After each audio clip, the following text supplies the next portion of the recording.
আজ তোজোর আবদারে বানিয়ে ফেললাম খুবই সুস্বাদু এবং টেস্টি খাবার। ছোট থেকে বড় সবারই খুব পছন্দের খাবার। আজ আমি বানাবো চিলি চিকেন।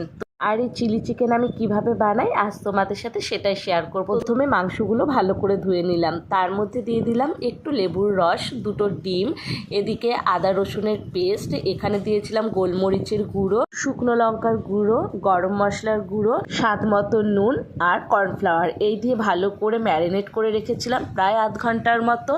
এরপর কড়াইতে দিয়ে দিলাম সাদা তেল, তার মধ্যে দিয়ে দিলাম আদা রসুন কুচি, এখানে কয়েকটা কাঁচা লঙ্কা চিড়ে দিয়েছি, এরপর দিয়েছি কেটে রাখা ক্যাপসিকাম আর পেঁয়াজ।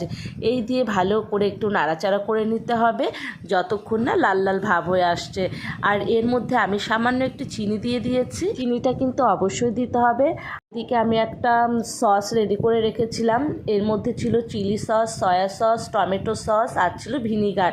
এইটা ভালো করে আমি মিশিয়ে দিয়ে দিয়েছি আর ভেজে রাখা তারপর চিকেনগুলো দিয়ে দিলাম। এরপর নামানোর আগে দিয়ে দিলাম কর্নফ্লাওয়ার। একটু নাড়াচাড়া করে নামিয়ে নিলাম চিলি চিকেন। তো কেমন হয়েছে এই রেসিপিটা অবশ্যই তোমরা কমেন্টে জানাও।